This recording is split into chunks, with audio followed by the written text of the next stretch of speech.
थांनाय 12 जानुवारि 2023 इं अक्ट'खालि मोनानि 9:30 रिंगायाव गसाइगाव रेलवे स्टेशननि पार्किंखौ लानानै गसाइगाव टट' एस'सिएशननि मेम्बार आरो माखासे सुबुंफोरनि गेजेराव दान्थे बिदान्थे लोगोसे एस'सिएशननि मेम्बारफोरखौ माखासे सुबुंफ्रा बुनाय आरो गाज्रि रावखौ रायनायखौ नुनानै गसाइगाव दख'रा दुलाराय बर' फरायसा आफादनि रांगिरि लुंखा नार्जारि बिथाङा बादा होदोंमोन।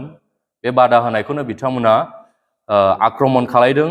मोनानि खाबु लानानै बिथांखौ आक्रमण खालायनानै बुदों, लोगोसे मोनसे सिनाय मोनै न'आवहाय लांनानै आरो बिथांमोनखौ बुहैनाय जादों।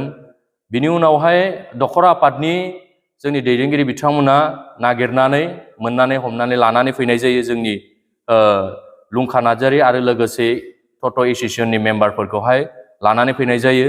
जों उनाव मिथिनो मोनबाय जाय बुग्रा हान्जा, जाय बुग्राफोर बिथांमोनखौ गसाइगाव ओनसोलनि बा गसाइगाव एलेकानि मानसि होननानै जों मिथिनो मोनदों आरो बिथांमोना सिगां समावबो गोबां बेबायदिनो बेहायनि माने माखासे गाज्रि हाबा मावनायखौ जोङो खौरां मोनदों ओनसोलनिफ्राय।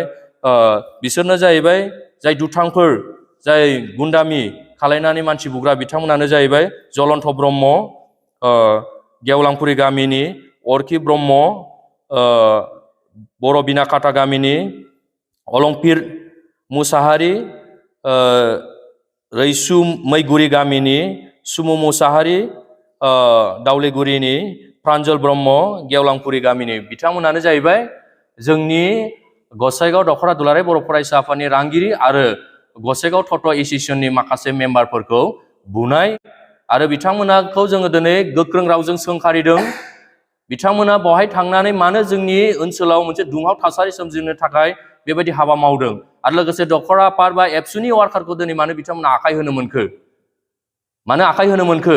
ओनसोलाव बिथांमोना मोनसे गाज्रि थासारि सोमजिहोनायनि जे खाबु बिथांमोना गोबाव समनिफ्रायनो लाबाय थादों। दा ओंखायनो दुलाराय बर' फरायसा आफादनि सासे बिबानगिरि हिसाबै जोङो सोंखारिदों क'क्राझार एसपि आरो क'क्राझार डिसि पुलिस बिफाना थाबैनो बिथांमोनखौ हमनांगौ, जे कालप्रिटफोरखौ थाबैनो हमनांगौ। बेनि थाखाय गसाइगाव पुलिस थानायावहाय एफआइआर होनाय जाबाय।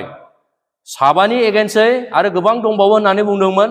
7नि एगेन्स्टै दिनै एफआइआर होनाय जाबाय। थाबैनो पुलिस बिफाना बिथांमोनखौ हमनांगौ आरो आयेन बायदियै साजा होनांगौ।